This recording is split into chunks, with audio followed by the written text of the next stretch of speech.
8 teams have made finals, but it does mean that 10 have missed out. So it's time to, I guess, take stock of each of those teams. We're going to give them a letter grade, and you're going to be pretty harsh, I think, Jake, from what I've been listening to you mumbling and grumbling about. And a plus and minus to take into the off-season from Christian and Champion data as well. So he'll put the positive spin on it. I've got the minus. He's got the negatives as well. We might as well go in ladder order, I guess. We might as well start with 9th placed Collingwood, who, after winning a flag last year, became one of the latest teams to win the flag and then miss finals the next year. Yeah, I don't think people will see this as too harsh. I think most people probably agree. I've put down a D. I think it was a very ordinary premiership defence. One of the worst starts to a premiership defence, as we spoke about earlier in the year. There are some serious questions about the future of the club. And the other thing is, I think, from last year to this year, how many players were better? How many players on that list can you look at the end of this year and say, you were better this year than you were last year? Nick Dacos, maybe? Nick Dacos, maybe. I mean, Nick Dacos was great both years, but so maybe that's a wash. But Darcy who Cameron. else? There aren't many, and I think that's the biggest concern. And I think Nick carried them a tremendous amount. Now, he's a fantastic player. He'll keep doing that, but you just can't rely on one player. We've spoken about this before. I think Collingwood's had a very ordinary season. Yeah, it's a D. Something to take away for the Pies? I'd like to argue it's a C because of the point that I'm going to go now with. It was a disastrous season, and it forced them to find a new way to play. So last year, straight off centre half back, the counter-attack score, best team at score, most points generated from defensive half chains, and one of the best teams at it. The first 2 games, Sydney and Giants really took that away from them. They turned the ball over immensely in the back half because of the ways teams were setting up. So they finished this year as being the 4th most points scored from forward half chains of any team.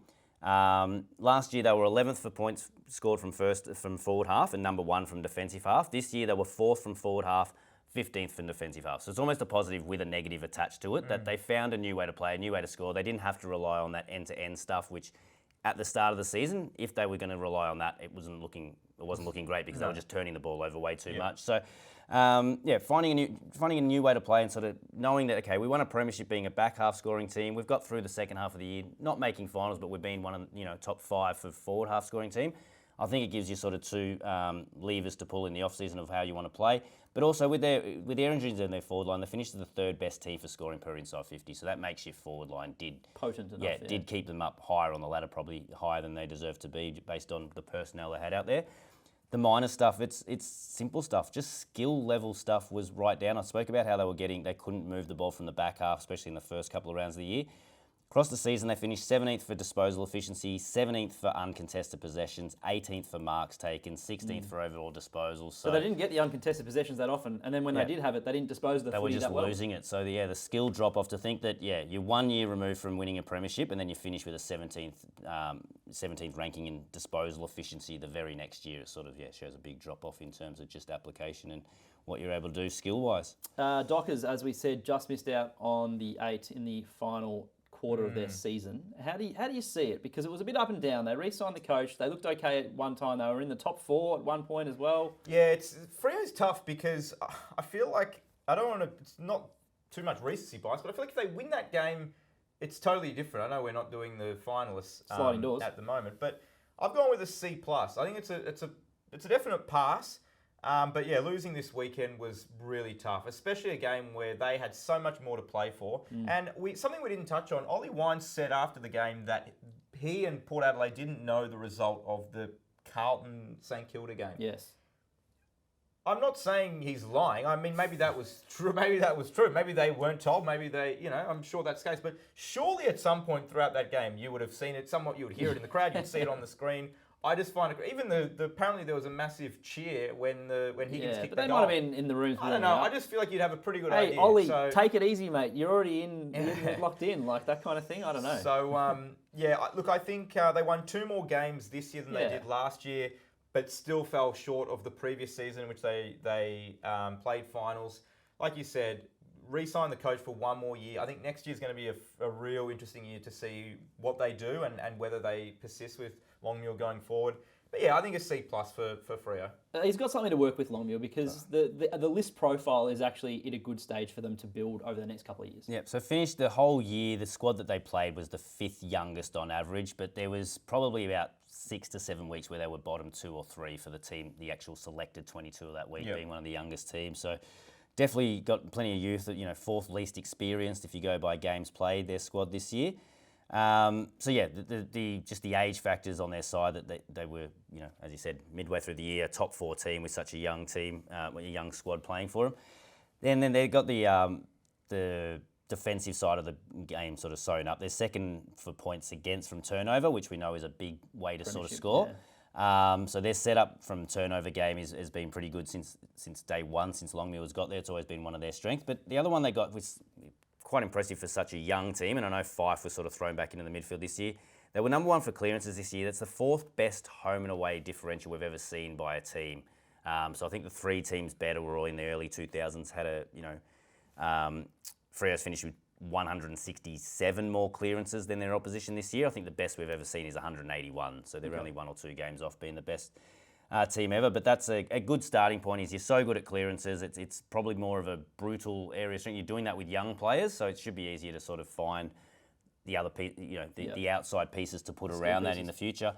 But then the minus sort of sticks to that as well. 10th for points for, so they're just not putting the scores on the scoreboard, but 14th for post-clearance ground ball and 14th for pressure. Just sort of shows me it's all smack bang in at the clearance.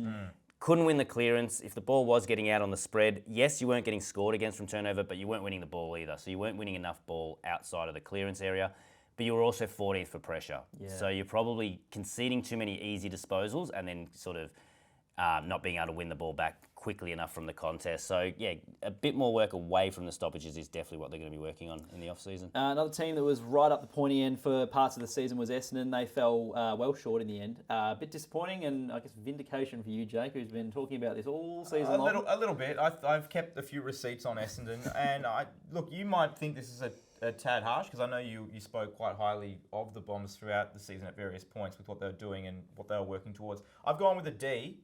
Like I said, I didn't believe in this side. Did they achieve your expectations? Is it a D if they achieve your expectations though? Your expectations weren't finals, so why is it a D? For all of these teams, I'm rating how their season was as a whole from expectation, and the expectation at the start of the year was finals. Yeah. Okay. They brought players in. Everyone thought they were going to be a better side than they were last year, and last year ended in disappointing circumstances. And this year was a mirror image of last year. No one wants to see it. Yep, you can tell us how they played differently, but from a win-loss perspective, from how the season played out, they were a top 8 side, and they ended up finishing the year 3-9 with the 4th worst percentage in the league. That's not a good team, no matter how you look at it. And you look at who they beat; they didn't really beat anyone that great. So I'm not sold on Essendon. I haven't seen too much to suggest that they can be a good side next year. And I think it was a poor year overall. Their forward issues are one that stand out to me. I mean, I know they've got defensive issues, but just the lack of goal kickers and depth there. Only 2 players kicking more than 20 goals in a season is really disappointing. Peter Wright had a really, really down year. Gresham came across, hasn't been fantastic. That's what I was about to say. You look at the list coming into the season, you've got Jake Stringer, Kyle Langford, Peter Wright and Jade Gresham on your list. It's like there's 4 guys that have all had 30-goal seasons on the list. So that the personnel was there. They just couldn't get them all to sort of fire together at the same time. But will they? Are all those players at a point in their career now where they can all fire at the same time? I don't think they are. Yeah, I don't think so. That's why I think Nate Caddy's a huge inclusion. I think Nate Caddy's going to take over Wright or Stringer's spot, one of them. Langford's a very good player to have in terms of your second foil forward, I think. But looking at Essendon, and that's probably that is their minus, if you want to start there, is what we call the bookends. So they were the 3rd worst team at churning their own inside 50 into score. So that's their forward line sort of not being potent enough. The 4th easiest side to score against when you do get it into their back 50. It's a recipe for disaster. Yeah, but it sort of, that's their minus is on the back of their plus. So their plus was they were 5th for inside 50 differential, 5th most forward half intercepts, 4th for what we call 3/4 intercepts. That's sort of taking out all the intercept possessions, excluding ones you win in your defensive 50. They're sort of top 5 in all those stats. So to me, that's a Brad Scott thing of you've got your structure in place. When the opposition has the ball, you know where to stand, you know where to set up, you know how to make it hard. So they get the ball back and they send it forward. Correct. So the cattle's not good enough? Correct. I think that's the next step in the chain and that's where all the talk about him being a resultist and just trying to get processes in place. This is a huge process where you can tick off and going, okay, we know how to set up and keep the ball in our area, in our half. But whether it was skill, whether it was decision making, whatever it is, Their forwards aren't putting the score on the board, and because you are set up so far up the ground, if it does get out the other end, you're going to concede a score a little bit too easy, and that's what they've got to tighten up next year. But getting talented players in is the hardest part. Like, we can say, oh, well, what they're trying to do is great, but they don't have the cattle to do it. It's like, yeah, well, that's the hardest part, getting the players to do it. You could have an injury-prone 30-year-old Tom Lynch and being, sort of the chip in amongst all the seagulls. When you look at teams like Collingwood, Melbourne might be interested. Essendon could probably use a guy like that. So you're right. Getting the talent in. I think people might think D is a bit harsh because of where they were. But you got to look at the season in totality. And the way in which they finished, it was very ordinary. Do you think that's fair enough to say D? Would you say maybe C? I'm huge on percentage. Yeah, and the basically says they lost the season. They were smashed in the season. Yeah, D it is. St Kilda.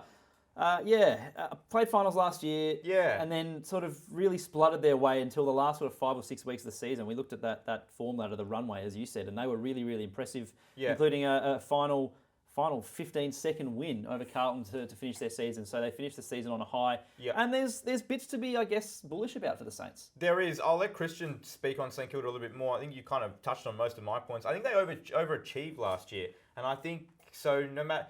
In my mind, at least, they were the easy one to say they're not. Every year, there's always a team that plays finals that falls out the following year, and I think for most people, myself included, St Kilda was the team going into this year. I didn't think they were going to make it again. So I think when you look at that and you say, well, they've taken a step backwards. Yes, it was for large parts of the year, but the way in which they finished it with a 5-2 record, it wasn't just the win over Carlton. They also beat Geelong the previous week. Yeah. So some really good wins, some promising signs. I've given them a C. I think there's enough to be happy with. Particularly, it's not. So there is something about doing it at the end of the year that means more than doing it at the start of the year. It shows. This is the last we saw of them. Is they were a 5-2 team over the last 7 games. I think there are some positives to take into the off season, and C. There's a lot of stuff here. Can we distill it to be a bit more? Yeah, and that's exactly where I'm starting with. Is I haven't really got a positive from the whole year, but it was the end of the year, which people might say, well, it's picking and choosing, and who cares about 5 or 6 weeks? But just little things. I've spoken about Collingwood, so their disposal efficiency. It's a sort of often overglossed number. I think like accuracy, it's a bit of an overrated, a number overused. But if you look at it and use it in the right way, it can sort of show you something. Kicking efficiency, round 0 to 18, they were 16th. It's gone to first from rounds 19 onwards. So how can that exactly happen? Whether that's decision making, it's not personnel. We know they didn't go and recruit a brand new team, so it's just decision making. But yeah, the ability to move the ball. They were the second best team at moving it from the back line to the forward line. Second best team at moving it from back half to forward half. This is all from round 19 onwards. Third best team at turning a turnover into a score. They had all these parts of the game that we talk about in the Premiership Standards report. By the final 5 or 6 weeks, they were in the top 3 in a lot of those Premiership Standard areas. A lot of positives to work on for the next year. Their minus for me is they're still not enough focus on the forward half. 15th for points for, where was it? They were the 18th for points generated from forward half chain. So it's great that you've got that defensive half ball movement going by the end of the year. But you needed that to get going because you're the opposite to Essendon. You don't have a front half set up that's going to protect your back 6 or anything. You're going to play from your defensive half a lot. You're going to get low-scoring games. You're going to lose the inside 50 count more often than not. They need to find a way to be getting to 85 points every game. Yeah. It can't be 66 and hoping that that's enough. It's just not enough in this day and age. Fair enough. Gold Coast Suns. Jeez. Disappointing. Very disappointing. I was. Finals was the benchmark. Yeah, so St Kilda was the one that was expected to fall out, in my opinion. And I thought Gold Coast was the one that could definitely jump in. And they were kind of around the mark for the whole year because they kept winning at home. But their inability to win on the road was just diabolical. And it became a meme, really. Yeah, it did. It affected them mentally. And it was embarrassing. Came out and so there was a lot more. It was probably the most hyped Suns season in their history, I would say. Small sample size, but still a lot of expectation. Pretty underwhelming season, particularly after the way it started. That first half against, I know it was Richmond, now we can look at Richmond, but that first half, there was so much expectation on what this club could be and what they could do. But once again, they've finished 11-12, another losing season. They've never had a winning season. Miss out on finals and out with a few rounds to go. Disappointing. I've gone with a D. Not only missing finals, but they're in the bottom 6. So they get the softer draw again. So there's going to be this hype again about them. But in the bottom 6 when the pass mark was finals is a really, like, they've fallen well short. And we should obviously clarify that it is fine margins. Like, Of course it it's is, not like but they it's finished still 6 below. games out. And But I will say, I'm glass half full on Gold Coast for next year because of the meme stat that we make it out to be. They can win at home. That's 11 wins that you can put in the bank. Maybe 10. Maybe if they drop one at home. We Can speak they about it find in previous 5 years. wins on We've the spoken road? about it Yeah. with West Coast in previous years. If you can be that good at home, it's not that hard to just, it shouldn't seem that hard just to get an extra 2 or 3 wins next year. But if you can win, if you're winning 10 games at home every year, you must be able to find a way to win 4 on the That's road. what I'm saying, and hopefully Like, they can do that next year. That's why I've got them sort of probably a big chance of jumping And the look, 8 next Hardwick's year. had 1 year in charge, not even a full year really, 11 months and what in change. So now he has a second off season. He can start implementing the list changes that he really wants to do because he has the time and the capital and the understanding and the knowledge. Yeah. So I get it. Looks I like totally John, understand. Looks like John Noble might be heading up. Yeah. Oh, that's some Breaking news news. today. But if you talk about Damien Hardwick and the plus for Gold Coast is they straight away you can see the Hardwick signature. We go all the way back to round 0, the pod up that we had after round 0, and I said he had these shiny new toys and he had Matt Rowell who was his clearance beast and Hardwick 20 clearances in the first Hardwick game had or never something like paid attention to clearances. So I thought, well, maybe he's found a new way to play. Nah. It went back to being Hardwick. By the end of the year, they were the 3rd most points scored from turnover, Gold Coast, 4th best team at going from back 50 to forward 50, the best team at going from defensive mid to forward 50, and 2nd hardest team to score against from back 50. So concede the contested possession, concede the clearances, flood our back line, and just move it with pure skill. Is that a worry? Because I remember we spoke about this, and we gave Hardwick a lot of credit, saying he's coaching to the players he has. Yes. Now it's like, is it just this is how he coaches, regardless of the 23 players that are playing? I think 'Cause so, and think that's more why of a worry. that's why the big off season in terms of now he can go and recruit a few of He's that. gonna And we're need talking about John players. Noble. Yes. But I think again he's moved the magnets around with what he had with where Flanders has played. He started with Alex Sexton off halfback. Probably didn't like what he saw with that. He's used Mac Andrew in different.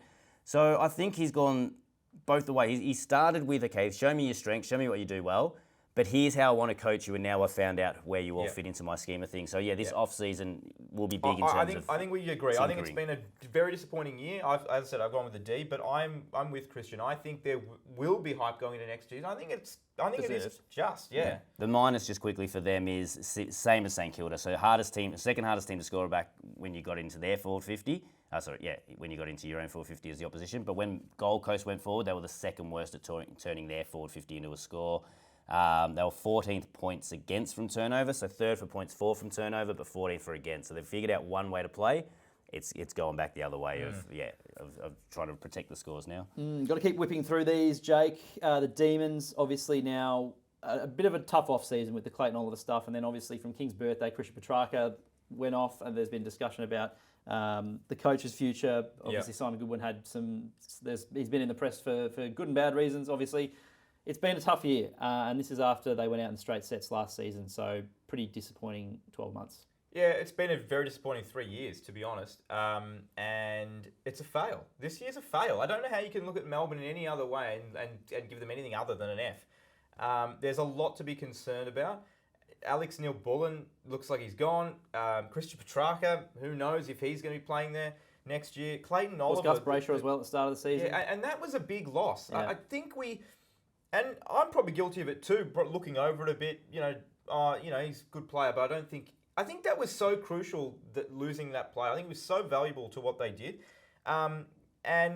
Petrarca, Clayton Oliver just looks like 20% of the player he was. I hope he can get back to somewhere close to what he was, because he was a consensus top 10 player in the league. There's still no key forward that they can rely on. They don't have anybody. And all their best players now, they're all gone.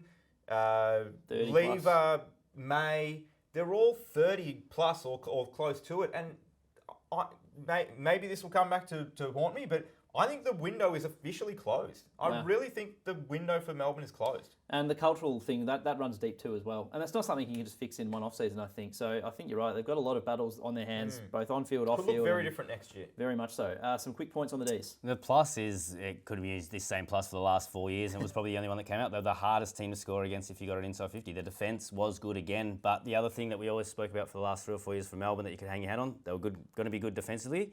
they're also going to be good in the contest, but their minus is because their contest work just dropped off. So 16th for clearance differential, 15th for inside 50 differential. So even you look at the Collingwood final last year where they had 60 inside 50s and couldn't score. They sort of couldn't even get the ball inside 50 this year.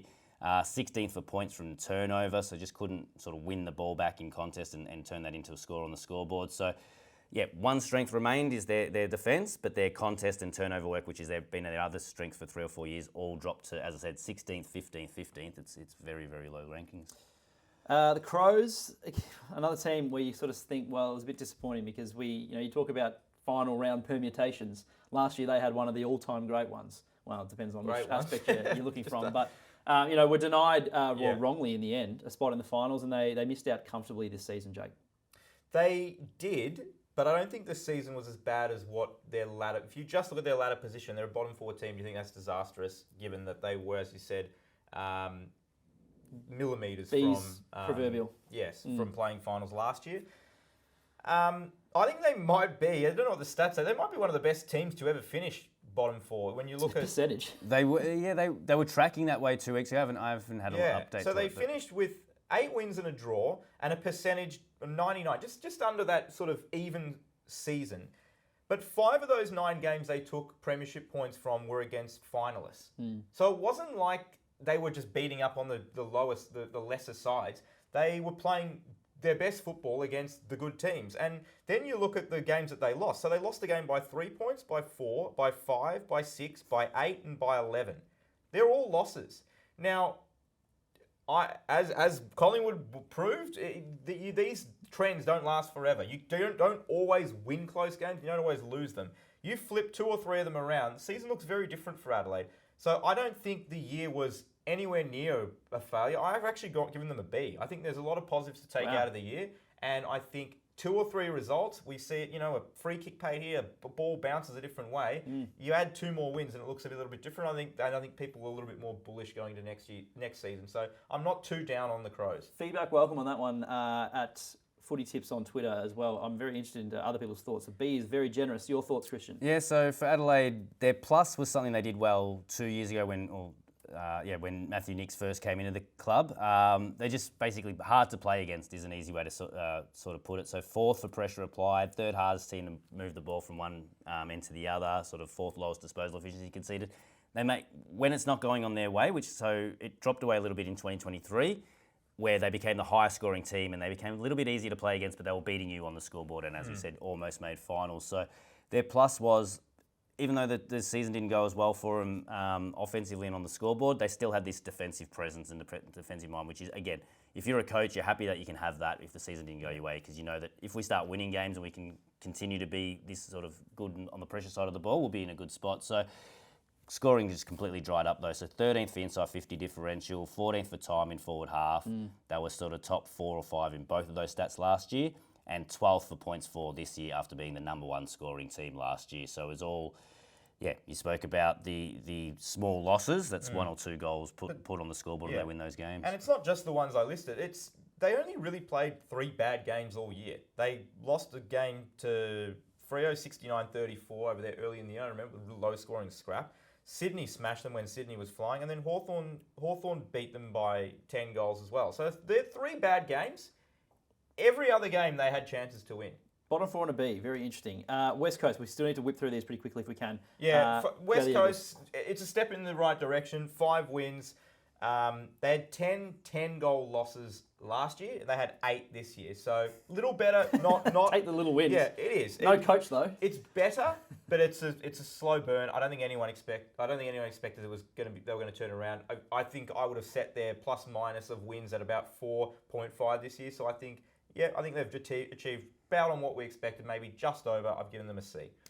Yeah, fair. Yeah, the plus was very, very hard, but I've gone with it's a single stat, but I identified it pretty early. They were 8th for ground ball get differential this year. They were 17th and 18th in every single area for the last 2 years. You just need to find something. What are we? Are we a skillful? What can we do well?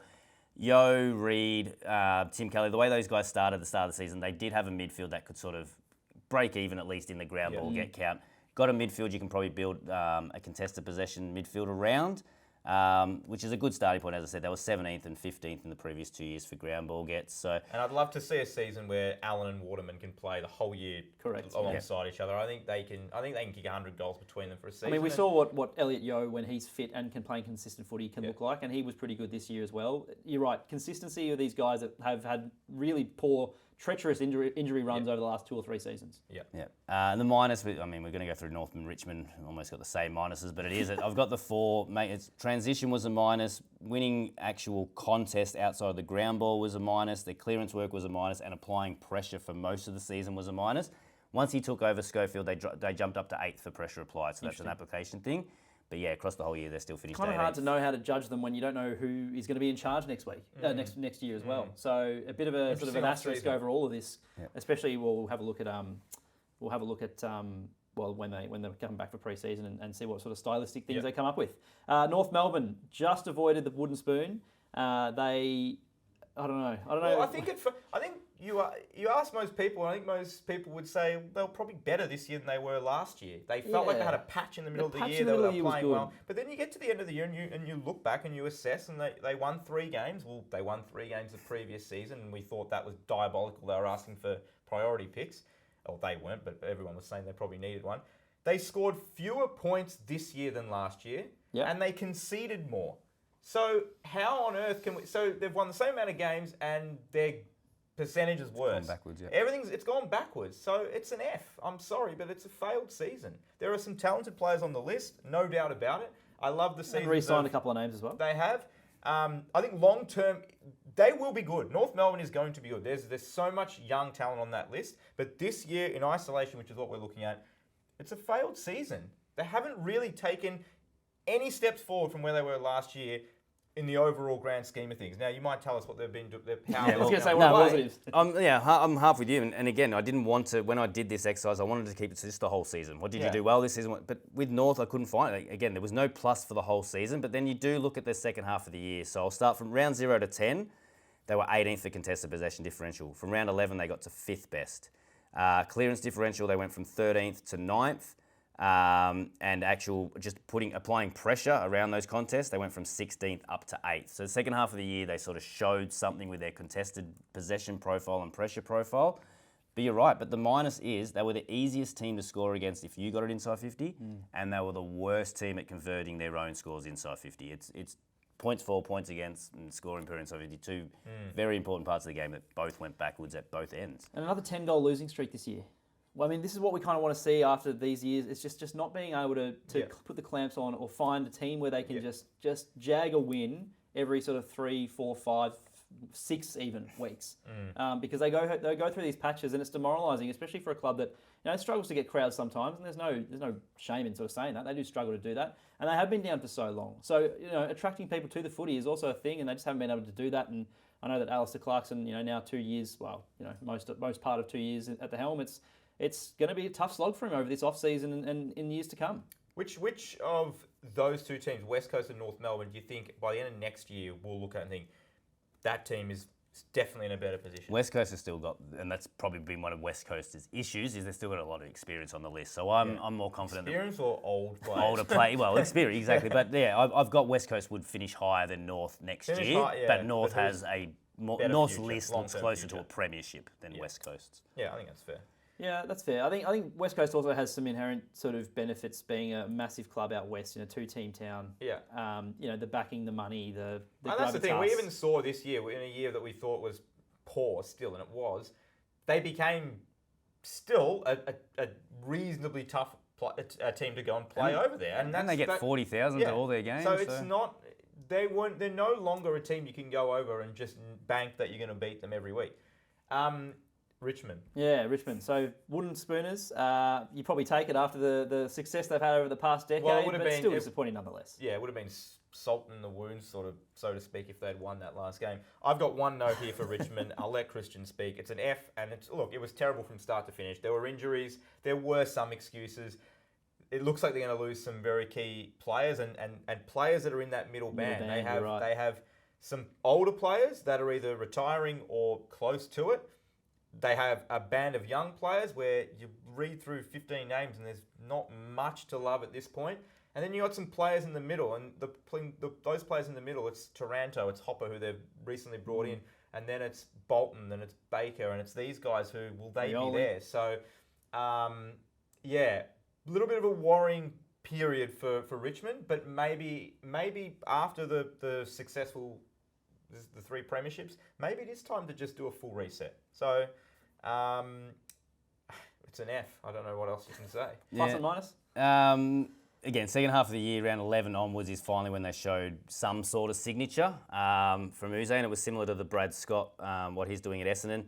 They were 6th for forward half intercepts in the second half of the year, 10th for points from forward half intercepts, sort of the 5th most three-quarter intercepts, as I said, the ones that disregard the defensive 50. So getting that set up a bit further up the ground, they had that in the second half of the year, but still 6th, 10th, 5th, and then sort of not flying in those areas, but they were 18th and 17th in everything in the first half of the year. And again, minus, it was too easy just to pick up. They were bottom 2 in everything, and it's got to be the injuries and the fact that it's a new coach coming in with all those injuries. He just couldn't get his bearings. He still doesn't know what he's got, I reckon, Uze. I reckon This is a huge pre-season for him, because it's everything. It's finally getting the guys on the park, realising who they are, how you want to coach, and bringing that in.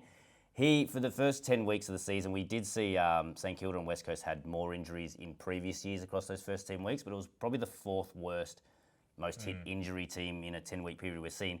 For a new coach, it's just disastrous. You just couldn't get anything sort of going early in the year. How they beat Sydney will remain one of the great mysteries of the season. Fair enough.